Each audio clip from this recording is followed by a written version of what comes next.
Now the business that I know, who invests, who puts money, who goes out, there's agents, there's attorneys, there's so many elements to why we had the success. Yes, it starts with the music, but there are so many elements to making an artist, a song, a brand successful. So I just said, I want what's fair. I want what's fair. I don't want nothing more. I don't want nothing less. Welcome to the Female Entrepreneur Musician Podcast with Bree Noble. Bree is a musician, entrepreneur, speaker, and founder of Women of Substance Music Radio and Podcast. Bree's interviews with successful female musicians and industry pros are both inspirational and informational. She also answers your questions about the music business. Bree is on a mission to help you create great music, connect with your fans, and grow your business, and to truly become a female entrepreneur musician. Hey, this is Bree Noble, and I want to thank you for tuning in to the Female Entrepreneur Musician Podcast, where we talk about making great music, connecting with your audience, and growing your business.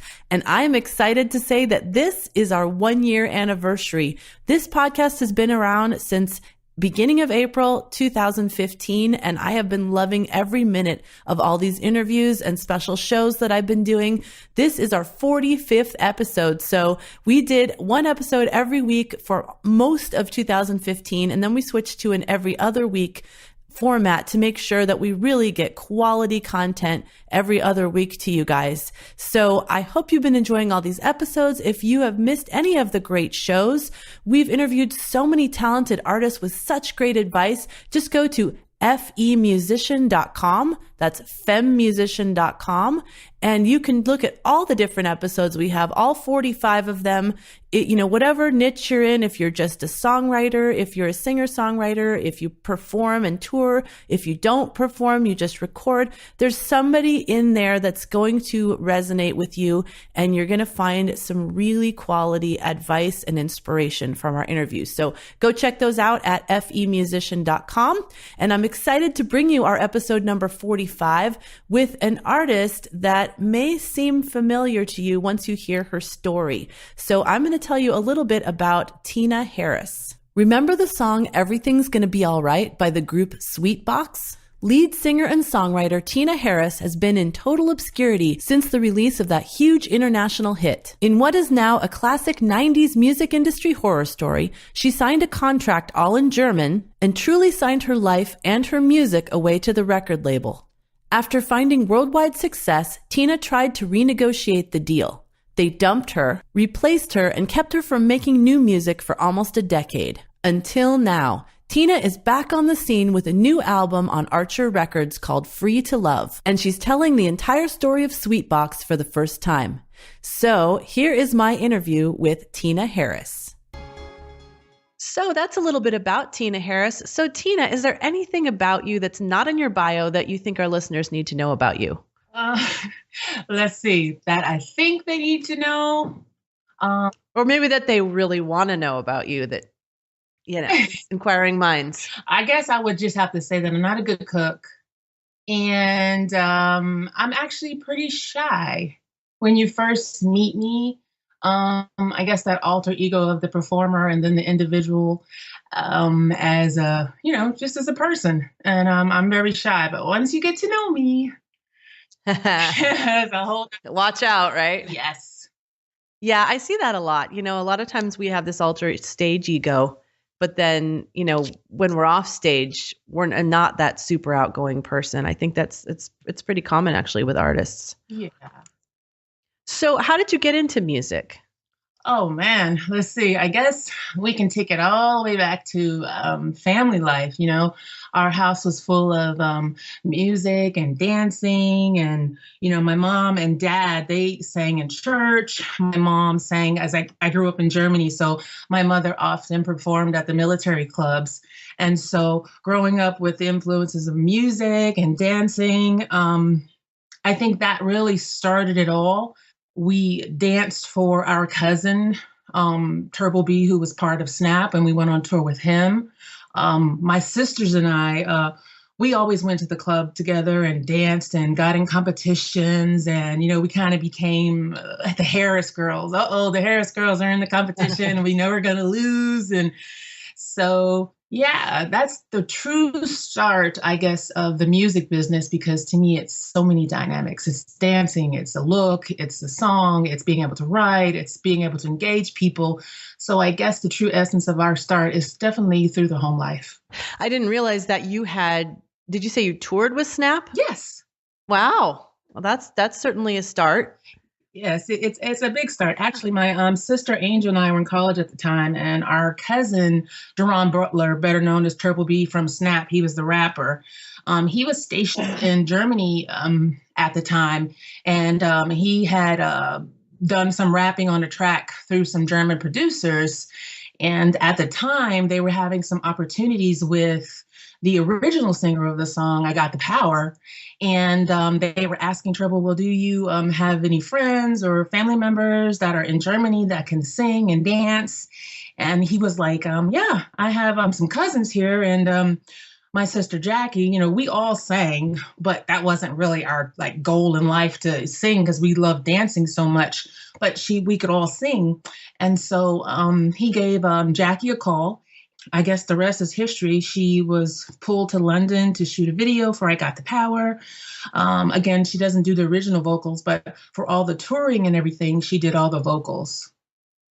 Oh, wow. That's amazing. Yeah. Well, so I'm going to go back into your long story in a minute, but I just want to find out right now, do you consider yourself a full-time musician or a part-time musician, or, do you have other things that are on your plate that are kind of helping bring in that income, or are you just doing music full-time? No, I am a full-time musician. Throughout the struggles that I've had in the industry, and I'm sure we'll talk about them a little later, but I'm definitely a full-time musician. This is what I have decided, or kind of it was written for me. You kind of don't decide that you want to do this. You kind of have a passion for it. And this is what I'm supposed to be doing. Again, whether I sell 1 million or one record, it's just the whole process for me. I really love. So I want to give it a kind of a go around again, having reached the highest that someone could reach and selling 5 million records worldwide and touring in 45 countries, and being caught in the transition from late 90s music, to now really puts my, I guess my bump of enthusiasm up a little bit. Well, let's talk about that, because I want you to tell your story about, after you were in Snap, how did you end up in Sweetbox, and, just how did all that happen? And then, I mean, it's just, to me, it's such a really intriguing industry kind of story. And, obviously it's a huge bummer as well, but I think a lot of us can learn from it. So if you could just kind of give us a tour of what happened after you were performing with Snap and how that ended up, how you got to where you are now. Okay. We had a large opportunity with Snap, my sisters and I and our cousin, and we got to open for Michael Jackson in Bucharest, Romania. It was actually on that stage, on that performance, on that Dangerous World Tour, after seeing 90,000 people in an audience swarming and just feeling that, I can't explain it, just feeling that that energy that came from the crowd based upon music, and you're in a country that doesn't speak English and people are united, and it was just a overpowering thing. And it was at that time that I decided, this is what I want to do. I want to be an entertainer. I want to be able to make people feel what I'm feeling right now just through music. I mean, how powerful is that?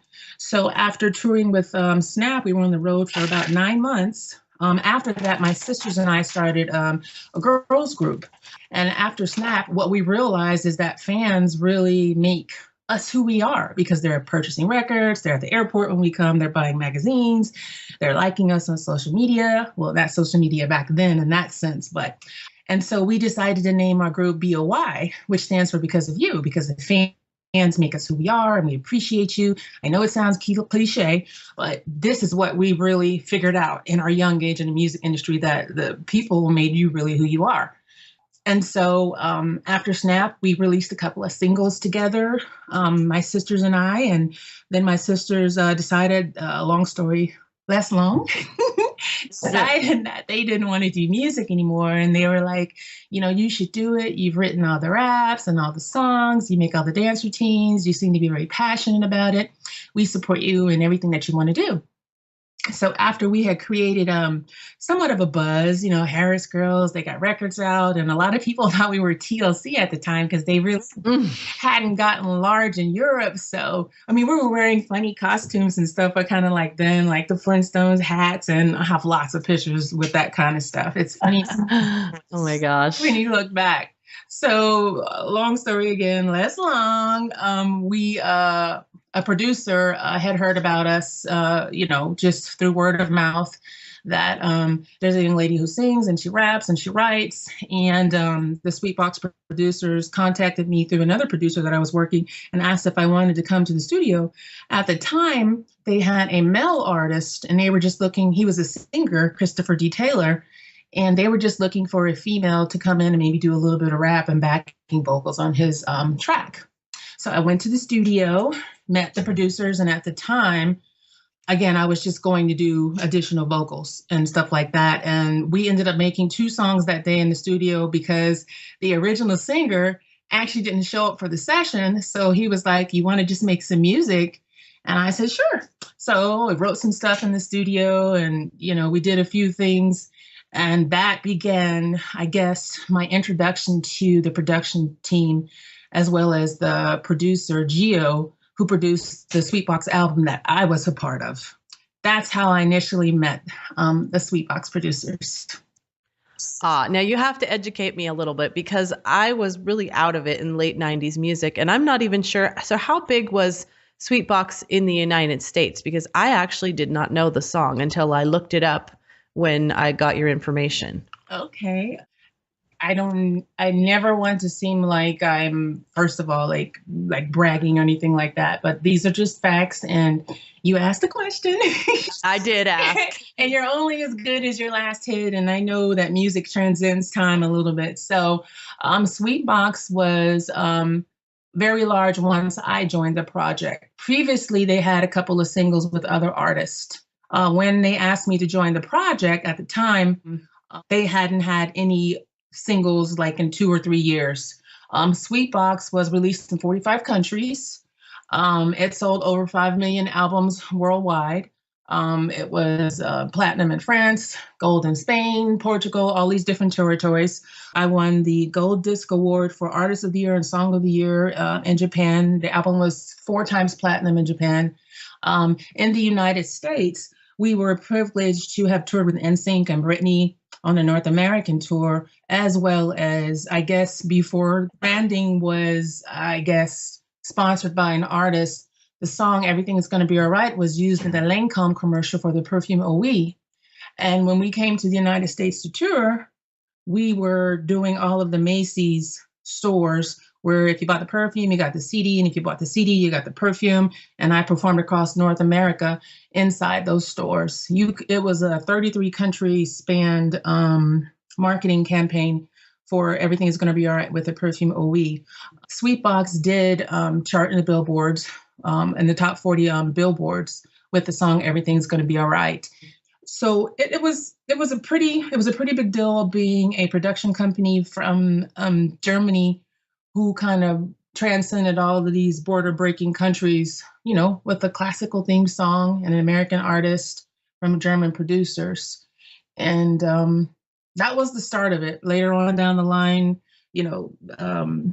Tyler Perry used Everything's Gonna Be All Right and the Medea reunion movie, and it was used in Mercedes commercials. So there were a lot of opportunities that came with it. And so it was pretty successful.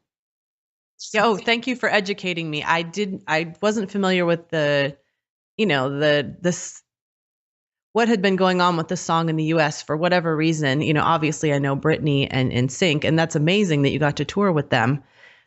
So when you got hooked up with them, did they have you sign a contract, or, did you have any manager or lawyer representing you or anything? No management, no lawyer representation. I guess the process when I met Gio and the other gentleman, which I call him BP, which stands for bad person.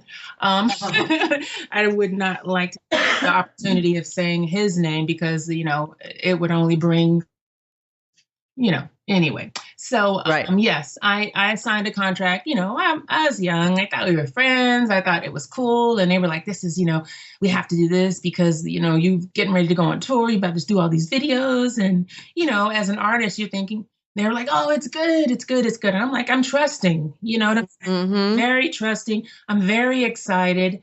I didn't know we were supposed to make money off of this stuff. You don't think about, you know what I mean?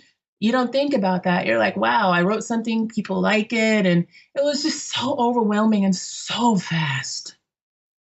Oh, yeah, I can definitely understand that. I mean, you get caught up in the excitement. Somebody likes something that I'm doing, and I've seen so many artists, this happen to them, and I see why it happens. And, it's like you said, it's so fast that you're in a whirlwind. You're not even thinking, oh my gosh, I need to get someone to look this over. And, Yeah. Wow. So what happened next? So you're huge. And then what happened? Did you decide that you wanted a little more artistic control or? No, it is the strangest thing. I believe everything happens for a reason first. So you're getting to know me now, as the person. And I kind of believe everything happens for a reason. As far as artistic control, we'll talk about that first. I had the fortunate opportunity that I'm able to write. You know what I'm saying? They're German producers, so they didn't know the English language. They didn't know what I meant when I said no doubt, or when I said, something that was a catchphrase or something. I'm not rocking with you, or, you know what I'm saying? I'm from the hood, or can you get with that? Or, whatever things that I might have said. So I had that creative control as far as writing my own lyrics and delivering my own message. What I had no control over was what I wore, where I went, what I could say. I didn't have those freedoms. But again, I was naive and I figured these are my friends. They're going to guide me in the right direction. They had their little points on the wall and it was all impressive when you walked into their studios, and they were professional. So they looked the part, they talked the part, and I'm going to be believing in these guys because I've never done this before. Just because you tour with someone and you were a dancer doesn't mean you get to see the insights. Turbo flew when we rode a tour bus.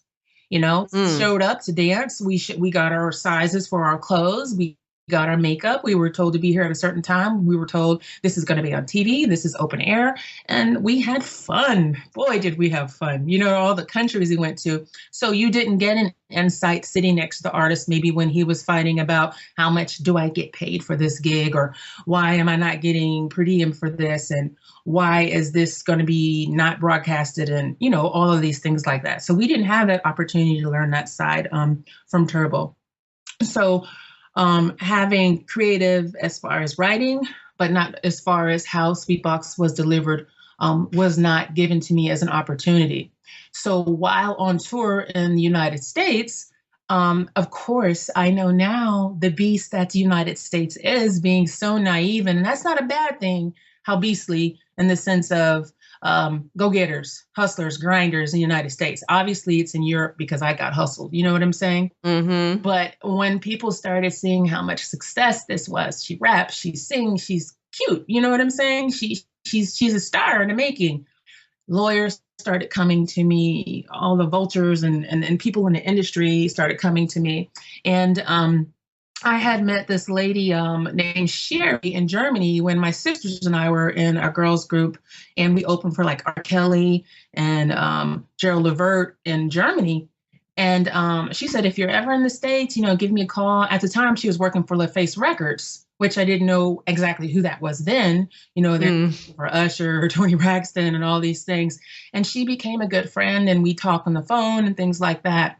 So I was like, well, I'm going to be, in Detroit, and we're performing at the Garden, the Piston Stadium with NSYNC, and come on out and see us. So she was already in town that day, so she came out and seen us. And she was like, how's everything going? And she started saying things to me like, are you making money? Do you have a manager? Do you have an attorney? And I was like, no, they provided me with everything. So I never thought about that. You know what I'm saying? And then we started doing all these club tours also during the time we were touring with NSYNC and Britney. So we'd go to New York, we'd do the concert with them, and then we'd have all these other little shows in the little tri-state area. So one gentleman, and I will never forget this because I was so stupid. Oh my goodness. He was like, do you want the 50,000 now or do you want the 50,000 after the show? And I'm like, 50,000? What is he talking about? Oh, So I said, oh no, you can go talk to Ali. He handles all that stuff. I'm just creative. I'm just the artist. I go where I go, do what I do. And I'm doing what I'm supposed to be doing as an artist. And so the production company always gave me a monthly letter that showed what was promotion, what was paid, and, that kind of stuff. So when and this happened a couple of times before I actually realized it. I was just thinking, okay, this is just what is supposed to be, happening. But one time I got a statement and I said, this show was a paid show, but it says promotion on here. And usually promotion, we didn't get any money. We got it per diem, hotel, transportation, industry stuff. right. And so I said, okay, oh, well, I'm sure it's just an error and I didn't worry about it. So I met up with Sherry again in Atlanta and I said, do you get paid for promotion or am I supposed to be making money for shows? And she was like, absolutely. So she said, can you get a copy of your contract? I'm going to send it to William Leibowitz so he can take a look at it. And I was like, okay, sure. So it was in German. And so she sent it to him and they had it translated. And then she called me and she was like, oh my goodness, Tina. She was like, do you know what you signed? I was like, I signed to be Sweetbox, to be a So she was like, no, sweetheart, no. She's like, this is so unfair. And then she explained everything to me and kind of schooled me. We talked for hours and hours. And I was like, wow. And I remember she sent me this book called Everything You Need to Know About the Music Industry. I've since forwarded that book on to another person who has some struggles that I knew of with the same thing. But I remember reading that book and almost feeling like a complete idiot. I was like, they must have thought I was so stupid. So I asked Sherry, I said, what does this mean? And what do I do now? And thus the next saga continues. Oh my goodness, just that just hurts me. And I know that it happens to so many people. Like, I would definitely not say that you're stupid. I mean, we get caught up in something that we love. People are telling us that we're valuable, we're doing something amazing, and we're not thinking about the money at that moment because we're enjoying it. Yeah. I definitely don't think you're stupid. I don't think that any artist that this happens to is stupid. I just think that they're ignorant. They're not educated. And, that's what this show is all about. Like, I don't want this to happen to any other artists. Absolutely. And I know now that it's not stupid. Like you said, it truly is ignorance. But once you're in that moment and you... Oh, yeah. You just feel like you want to crawl up to a ball and stay in the corner, Yeah. And the funny thing is I was making money. My bank account, I was making money. And it was just enough to say, she's not going to pay attention. She's not going to pay attention. So I kind of grew up with a silver spoon. I'm a military brat. We traveled, we did things. I grew up well, you know what I mean? So everything for me was not based upon how much money you make or how many records you sold. It was just like, I have the ability to do this and not a lot of people do this. And maybe there is a gift that God gave, you know what I'm saying? Right. And I was making money and I thought it was fair. And I'm like, it's enough for everybody to eat. You know what I'm saying? And it was overwhelming once I found out the truth, Yeah. And so then you probably felt like, well, how can I continue to work with these people that lied to me? Yeah, I kind of looked at him with the kind of like the stank eye, like, I'm scared now. You know what I'm saying? Of course, I'm in Europe. It's a foreign language. I don't speak it as well. I get the gist of it. Happy, hi, we're going to send you on vacations. And I went to some of the most beautiful places. And I'm like, is all of this part of this? You know what I'm saying? Yeah. And when it came down to after finding out all this information, I think there's a couple of things that really hurt. But the biggest thing that hurt was the relationship that I had with the producer, strictly work relationship. But as most musicians know, or anybody that's doing a craft where you have to work with a team, you build a partnership, a relationship, a friendship, you know? And we did that Everything Is Gonna Be All Right album in less than 2 weeks. From music to lyrics, I didn't leave that studio. And how can you not get to know the person that's in there? We laughed, our breath was stinking, and we didn't take a shower. We argued, we had fun when it was finally done. And the biggest thing that crushed me was when all of this happened and I tried to talk to Gio, he would not hear me. I called him and I called him and I said, something is not wrong with BP. You know what I'm saying? I'm like, he is doing something so, so wrong here. And I looked at Gio as, you know, that's one thing that no business person can take from us artists. And that is our skill. That is our talent. That is our existence through writing and delivering the message. No business person can take that from us. Oh, for sure. You know what I mean? And I kept saying that to myself because, I mean, they told me, you'll never be anything. You can't sing. You can't rap. Nobody's going to want to hear from you. You'll never make it in this. I mean, they beat me down. Okay. Oh. And so not being able to reach Gio was a big problem for me. But we'll fast forward really quick. A couple of years later, I got an email from his people saying he wanted to bring me to Germany to talk to me. Long story, less long. I just got that phrase from somebody else. But the same thing that happened to me happened to him. This BP person actually stripped him of everything. Oh my gosh. And he brought me to Germany and I was so scared. And I was like, you know how what's that thing? Shame, fool me once, shame on me, or fool right. whatever. I sound like Bush. I forget the phrase. But I said, I was so nervous to go over there to see him because I was like, are they going to kill me? Are they going to ambush me? And, you know, what are they going to do to me that they've already done? And I prayed about it and I decided to go. And we sat, I'm telling you, 24 hours. We sat and talked. We had a few drinks, but we sat and we talked for hours and hours. And he apologized. And he was the most important person to me throughout this entire thing. And he apologized. And I was like, you don't have to apologize. I was like, you're a German friend of his. You spoke the same language. You trusted this person. You know? Wow. Well, it must have felt good to have at least somebody who went through it with you. I mean, it's unfortunate that it happened to both of you. Yeah, it is truly, truly unfortunate. Ugh. So what was in the contract? Did they not permit you from doing any more music if you weren't with Sweetbox and you weren't abiding by their rules? Had you said in your contract that you then were unable to perform? Oh, yes. So what I decided with my attorneys was I kind of took ownership. You know, I said, you know what? Shame on me. I signed this contract. I'm responsible. You know what I'm saying? I took ownership. I'm a big girl, you know? And I said, we don't have to change this first album. But in the kindness of your heart, because we're friends, you say we're friends, and it's really about the music, can we renegotiate for the next 4 albums so it could be fair? I didn't ask for anything more than I deserved. I just wanted to be fair.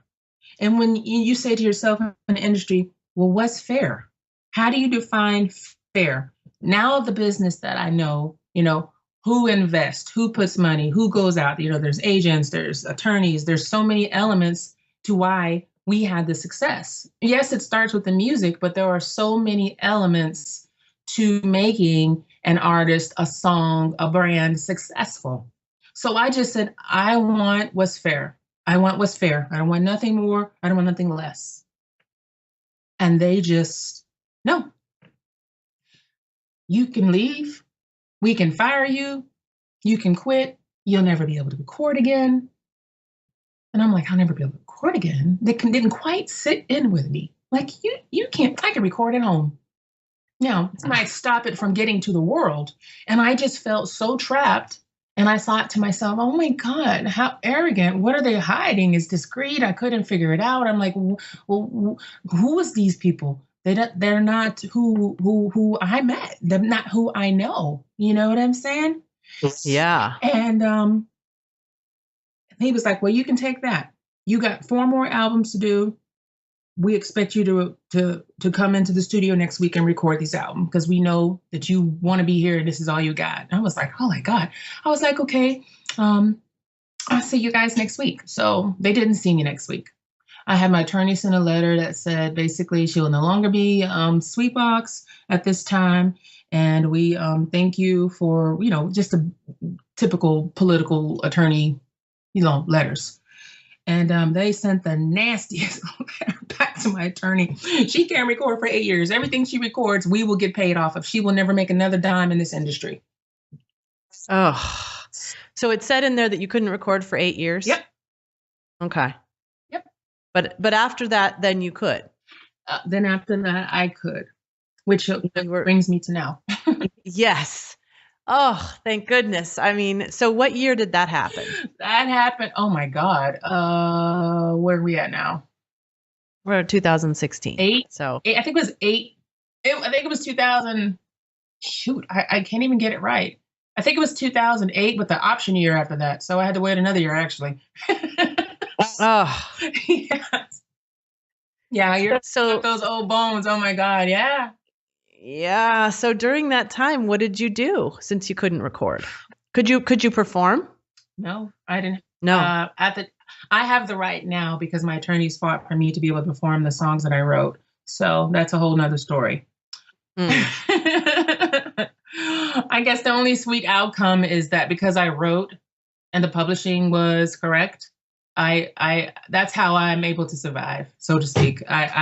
There's so much money still in this song. Every time he has another artist cover it, of course. My attorney worked out any use of the song has to be in the original, which is me, not the cover versions, because they tried it with their new artist as Sweetbox. So with me not being able to record, of course, I was living in Germany at the time. And every time I went to the store, through the airport, through the train station or wherever it may be, people, oh my gosh. I mean, it was pandemonium there. You know what I'm saying? It was, crazy. And I was like, I've got to get away from this. Yeah, everywhere you go, you're reminded that you are this person, that you can't be this person, Yeah. Oh. So where did you go? I moved to Atlanta. My friend that kind of helped me through the transition, Sherry, she lived in Atlanta at the time. And I just picked up. This is the first time I ever lived in America on my own. I mean, my parents had to co-sign because, I'm an Army brat. So yes. I moved to Atlanta and it was a complete whirlwind because I haven't really been in the United States. So it was a complete culture shock, a complete whirlwind, things I had never seen before. Yeah, it was an adventure.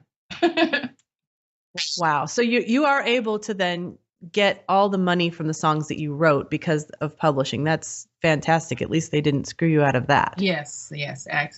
You said it. Yeah. It's been very fruitful.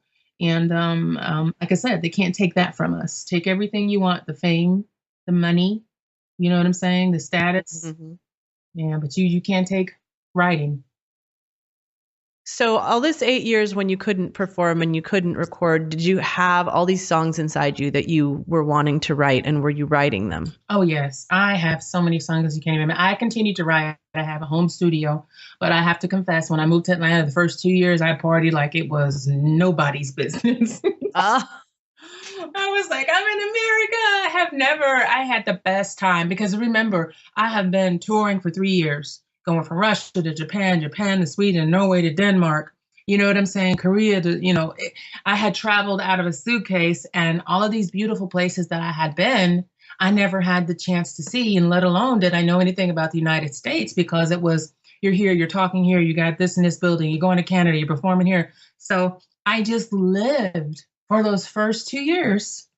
And it was one of the best things that kind of like ever happened, to me. I learned a lot, Wow. Yeah, that's true. When you're on tour, you're kind of in a bubble. Yeah. And so you finally got a chance to live your life. I mean, that's great. And then the songs started pouring out.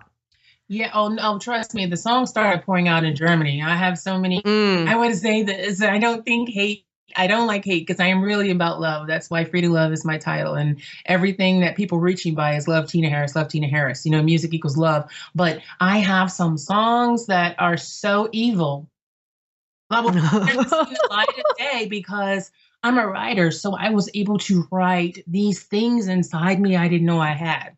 And maybe they'll come to light one day, but I guess I'll have to find a place for that. But I wrote some things that I didn't know I could go so dark. Oh, yeah. Yeah, sometimes life takes you there for sure. Yeah. Ugh. So now that you're out of all that stuff, you are like in your new life in America. And when did you know that you were ready to release an album? Well, a couple of things happened in Atlanta that kind of brought me to that. I didn't realize how serious you can't record. Everything you do will make money off of, and you'll make zero until I started going. I got a chance to meet Outkast and Usher and all these people in Atlanta. And they were like, oh my gosh, she's amazing. Let's do some work with her. And she's like, no. And then people started to look, they was like, oh, she's like untouchable. We can't do anything with her. That's for, from a business perspective, for us to work with someone we can't make the money off of. That is the business part of this game. You know what I'm saying? Mm-hmm. And so I remember getting to a point where after those 2 years, I was like, I just can't. Why am I focusing on music when I can't do it? I've been stripped. So I'm not going to do music. And I remember I broke down one time and I was like, I called my mom and I was like, Mom, what am I going to do? I don't know anything else. I didn't have any other jobs. I didn't do anything. And I don't want to do music anymore. I just think it's evil. I think, it's not for a person like me as big of my heart is or as compassionate I am. And it's just not for me. And so she was like, if you don't want to do music anymore, you have to remember that because you have money, eventually what goes out and doesn't come in doesn't balance. Mm-hmm. And I was like, okay. So kind of stopped partying and being free living. Remember, I didn't have any friends in the United States. So I remember my first friend that I met in the United States outside of Sherry was a girl that I met at a grocery store. And she's one of my best friends still today. So it was like her and I terrorizing Atlanta because she knew that area. So after this heartful conversation with my mom, she was like, just go get a job. Just like nobody knows you. And this was right on the verge of this internet, I guess, stuff where people could Google you and Wikipedia. And I guess it was already out there, but I just hadn't been paying attention to this new thing coming up, I guess. And so I said, okay, I'll try it. And I was like, but I don't know what I'm going to do. And she was like, just go on job sites and take a look and see what you want to do. So I said, okay. So I went to this job site in Atlanta. And I saw a position at a hotel and it said operations supervisor for food and beverage. And I was like, okay. So the more I read into it, it talked about room service. It talked about fine dining. It talked about all of these things that I said, well, and it was in a hotel. And I was like, well, I travel a lot. I know what to expect for room service. I know I want my room to be clean. I want my people to be friendly. So I had all these things because I had traveled so much. So I went to the interview and I didn't have any job history on this resume. And the lady was like, I didn't even know why they called me. I guess I said, that I'm an Army brat. I grew up in, military. And I put my high school and college work programs that I worked, how you get to work, but get credits and stuff on there. Mm-hmm. And sorry, am I too long-winded? No. This is really interesting to me. And so they called me and I said to myself, why does she call me? But she said to me, what do you know about hotels? And I swear I had diarrhea in the mouth. I was like, oh, I know what I expect when I get in my room. I want my sheets clean. And I talked about when room service comes, I don't want any plastic. I want my silverware. I just went on all these things from a guest perspective. Okay. And she was just like, damn. She was like, did you go to school for hospitality? And I was like, no. And at the time I was not mentioning anything about the music. Okay. I had this black suit that I wore to an award show And I wore that to the interview because I wasn't quite sure what to wear. But then I looked on the websites and saw them in their suit jackets and their pants. And I was like, okay. So she was like, okay, great. I'm going to forward you on to our food and beverage director and he's going to interview you. And I was like, okay. I was like, that's that what happens? You go to the next one. So I'm talking to him and then I left and she was like, we would like to hire you. And I was like, what? Like me? So I started working in hospitality and my first job was at the Renaissance Waverly downtown Atlanta. Wow. So did you like it? I actually loved it, Bree. I guess the part of the performer has to engage people, and you kind of love to sell the experience. And so, I was all my pleasure. I'm delighted. Absolutely. How can I assist you? They were like, this girl is tripping. You know what I'm saying? And I think that when I set my mind to something, I do it and I do it to the best of my ability. And I remember the GM, the general manager at that hotel at the time, Bo Ladevere is his name. He was like, you have something in you and you could be me one day. And I'm like, what? So I set my sights on being a general manager and became a general manager of a Courtyard Marriott and a Residence Inn Marriott. And wow. I worked in hospitality for quite a while until I decided to go to Memphis. Now, why did you decide to go to Memphis? I've been through, like most artists, it's the same old story. You go through bad relationships, abuse, all this crap. And I met someone who was very, I guess, reflective of who I am with the values, that I have. You know what I'm saying? And at the time, I thought he didn't know who I was. But jumping back to the hotel, people started bringing cameras to work, asking me all these questions. They had Googled me and found out, and I was like, I got to get out of here. Oh, man. It got real bad for a while, and like whispering, and she sings, and oh my God, and then I was like, why is everybody looking at me? And, it got to that point. So I left that hotel and I went and worked at Ritz-Carlton too, which was crazy because I started seeing all the people I know, like Usher would come in there and a whole bunch of people. I was like, oh my God, they're gonna think I know that girl from somewhere. So anyway, I met a gentleman that I actually fell in love with, and he was going to move to Memphis. So I said, what the hell? No kids, no dog, just me. I'm out. So. And all that time I was always writing because I'm a poet. So I always write. I have binders and books and books and books, just like every other artist of lyrics. I'm nothing special in that sense. But we went out to dinner in Memphis downtown. And he was like, what's wrong? And I'm like, And I was like, I don't know. The music, the guitars, the live band, the bass, the raspiness of the person singing that day. And I still to this day don't know who that band was. And if I did know, I would probably say thank you for reminding me of who I was and what I bring to the table. And we stayed there probably for about 4 hours listening to this band. And it just struck something in my soul, whatever you believe in, whether it's soul or veins or it just struck this little lightning or fire in my ass that said, girl, this is who you are. And everything about that day, I remember the lights, the people, the stage, the smell of barbecue and whiskey and how it was dirty. You know what I'm saying? But it was so Memphis. Oh, yeah.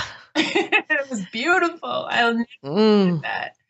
And that's when I asked myself, who are you? And what you're supposed to be doing.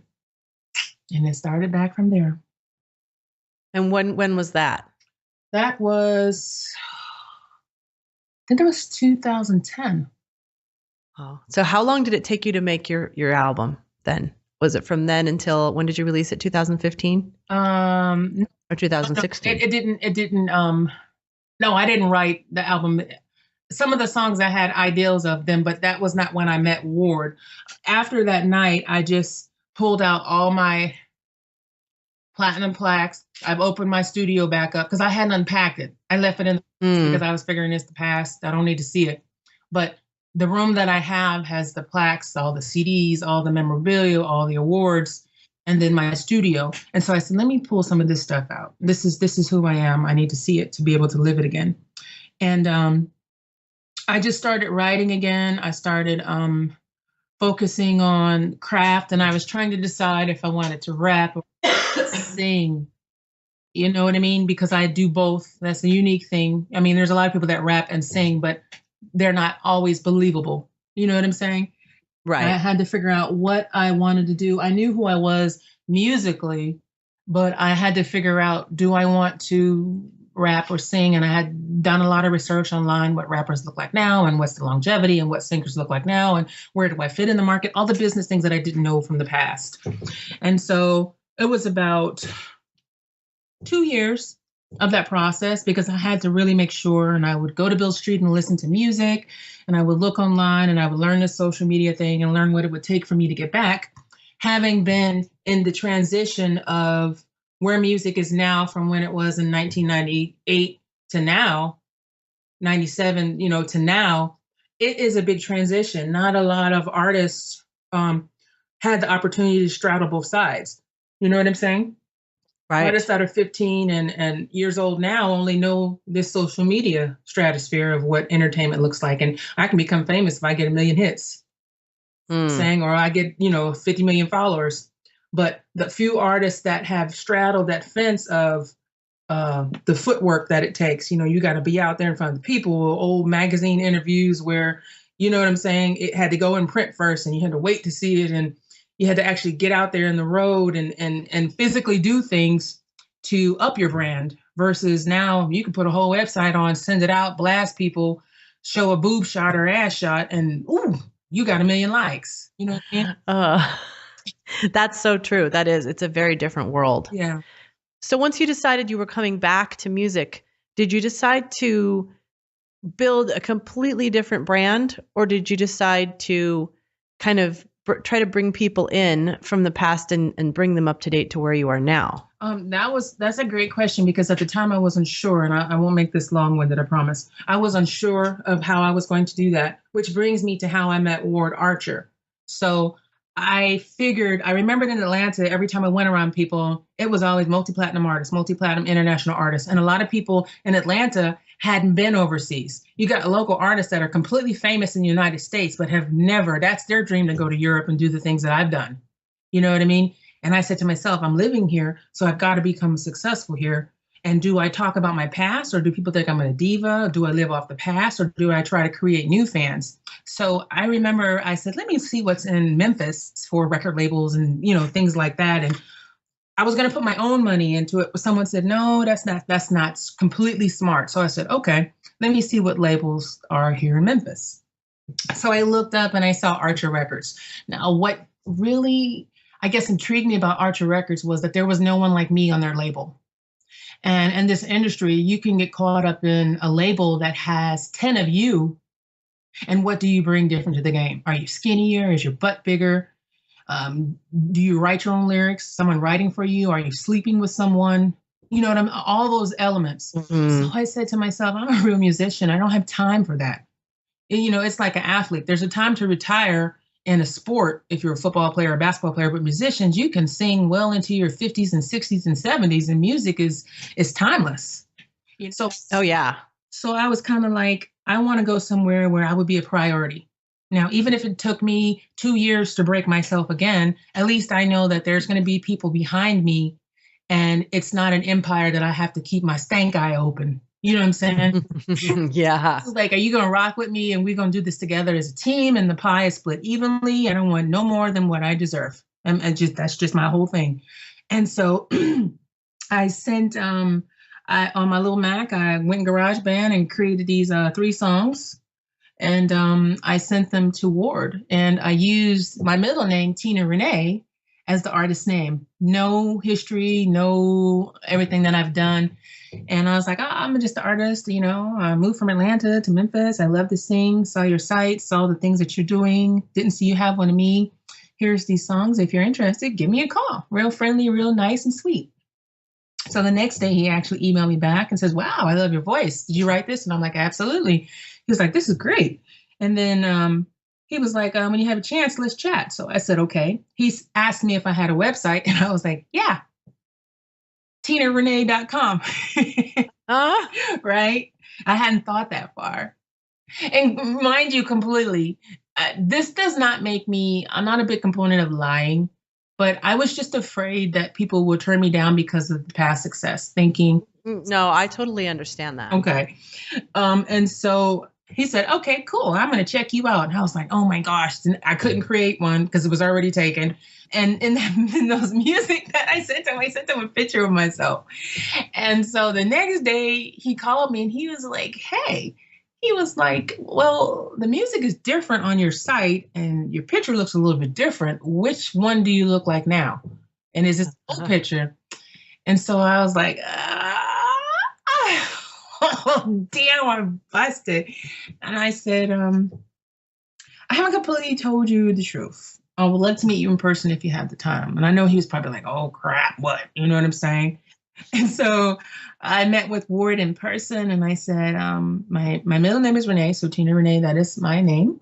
But I told him the whole story. Mm-hmm. He was like, what? And why? And how did you end up on my doorstep in my studio?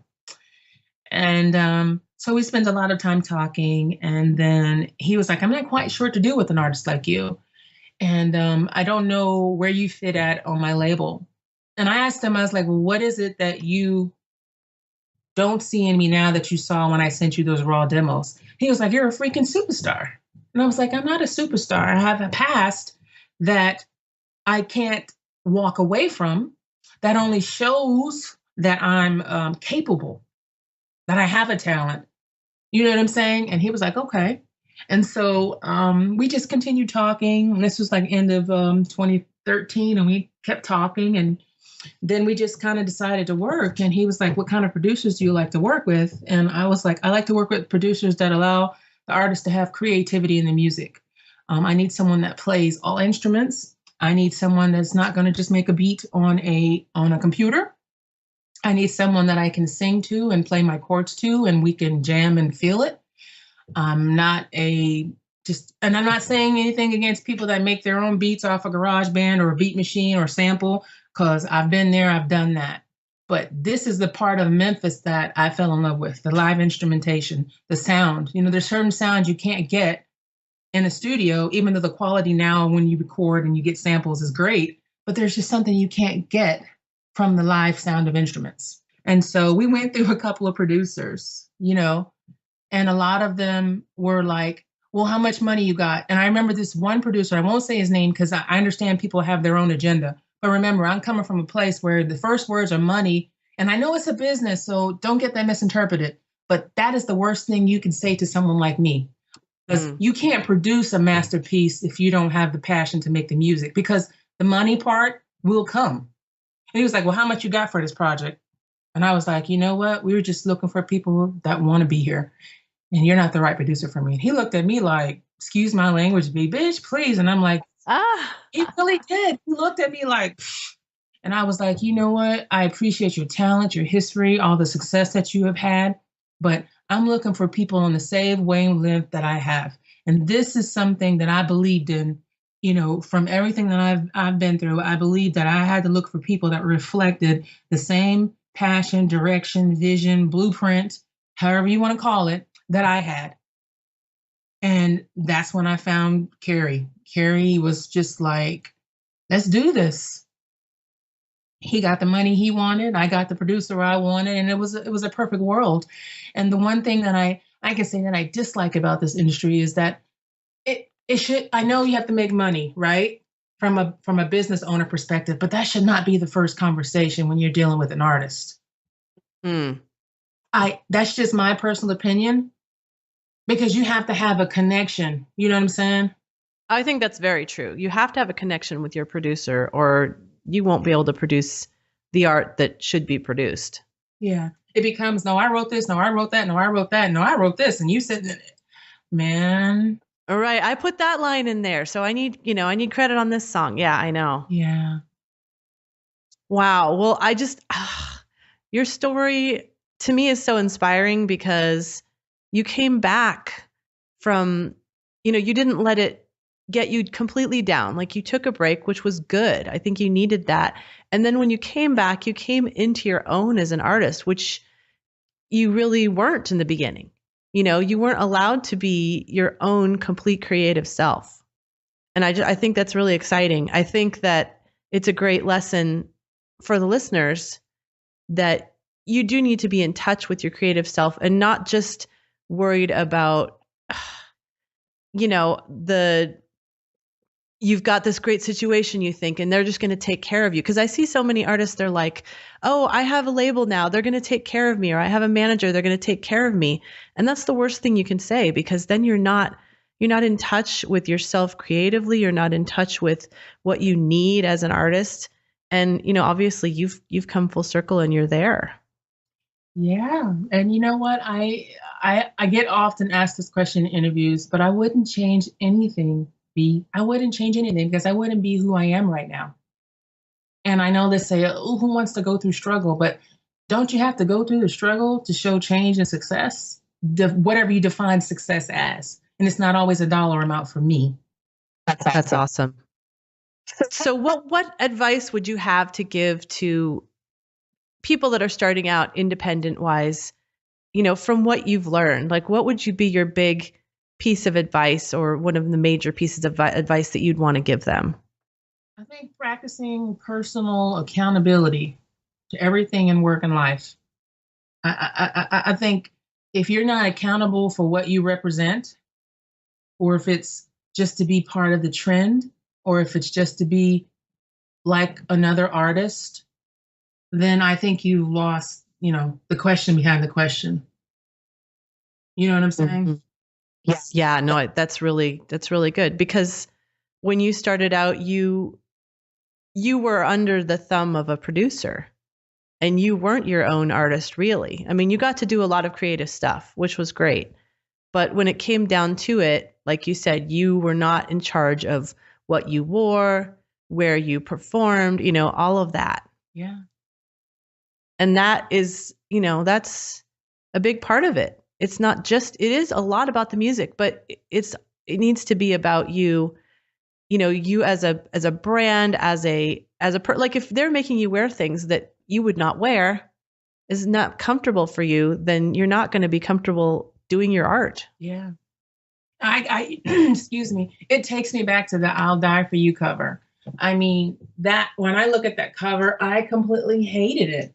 It looked like, I can't explain it. It looked, because I'm smiley, happy, the world is wonderful. Doesn't make me naive, but I looked like, you know, they're like, you're a rapper. You got to look hard. You got to look gangsta. You got to look, and you don't smile. And they used to tell me so many times, don't smile. If you look at everything from Sweetbox, I'm never smiling. Mm-hmm. If you know me now, I'm smiling. And I remember Ward, when we were taking pictures, he was like, do you have to smile all the time? I was like, you know what? We take 1,000 pictures to get one. And you're going to get one with me smiling. And I just think that you just have to ask yourself, you know, what can I do to develop myself? Who am I? How can I, you know, change the game? And what can I bring to the table that's going to be different? I just think you have to as an artist. And knowing that, whatever you define success as, you won't be, because people won't be able to relate to that. If you wonder why reality TV is so successful, because people want what they can relate to. You know, it made me think, I saw online on YouTube, this gentleman wanted to lose 300 pounds and he had 22 million viewers watching his story throughout a year. And I said to myself, I've got only $300. You know what I'm saying? What is real about him that's not real about me? And how do I get the message if I have something to say out?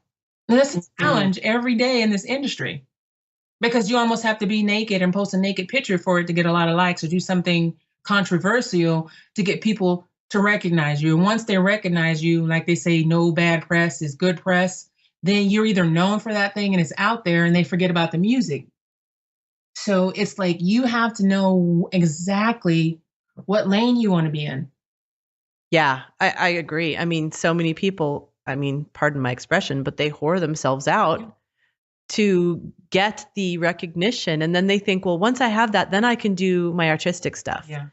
But that stuff sticks with you. Yeah. No, you're completely right. And I got a lot of flack when I moved to the States. People wanted to put me in the box. They're like, "You're Black female. You need to be doing R&B. You need to be doing neo soul. You need to be doing urban. You need to be rapping about the hood." And I was like, "I'm trying to tell you guys, I'm not from the hood. I grew up in Europe. I listen to top 40 radio. I know Rod Stewart, who he is. I know these artists, top 40 radio. We didn't get all the things that EPMD rappers here in America and all these things. And so my music only reflects what I listen to in my house and my life. So why can't I be a pop artist? What defines a pop artist? Is it popular music? I mean, we have to all be put in a genre. Unfortunately, none of us artists ever want to be put in a genre because our music is so unique. You know what I'm saying? I love that. But we have to. And I love rock music. I love soft rock music. I know what you have to do to get and stay in the lane. You know what I'm saying? And music is going to evolve, but I just, you just have to know who you are. That's great. And I want to end this interview with that. You just have to know who you are, because I think that is really what your journey says. And this has been so awesome. Like, I looked at my watch and I'm like, oh my gosh, I've been talking to you for an hour, but I love it. I mean, I think everything in here is going to be so useful for artists, whatever part of their journey they're in, to listen to what you went through and really get some inspiration from it. And maybe your story will comfort some people that have gone through similar things. So I just want to thank you so much for sharing it with us. And can you let everybody know where they can find you online? Of course. Yes. And thank you. Thank you so much for this, this outlet to be able to hopefully help someone else and inspire and whatever it takes marketing wise to get what we need out of this. Everybody can always find me at Love Tina Harris, and that's Twitter, Facebook, Instagram. I use the love because I am love. And it's free and it doesn't cost you anything to love. Which is why your album is called Free to Love, right? Yes. Love it. Love it. And where can they get the album? Everywhere. iTunes, Google, every aspect that's open, even in Germany and UK and France. It's just released worldwide. Archer Records has done a phenomenal job of supporting me. And we're still growing this album, you know what I'm saying? And it's going to take some time to get the followers and the listeners to feel good about what we've done. Well, I've heard it. I've played many songs from it on the podcast, and I can tell you it's awesome. So you guys go out and get it. And thanks so much, Tina, for spending this time with me. I know it will be beneficial to our listeners. I hope so. And thank you so much. And hey, if you listeners out there have any more questions, you can definitely send your questions to Bree, or you can send them to me at Love Tina Harris on any of the sites. I would love to be able to engage new artists and hopefully be an inspiration to give them any direction that I can possibly give them.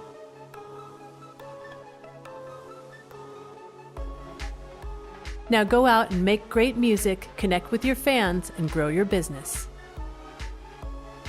Female Entrepreneur Musician has been brought to you by FEM45 and FemaleMusicianAcademy.com. With editing by Jen Eads of 317 Sound Design and music by Stella Ronson.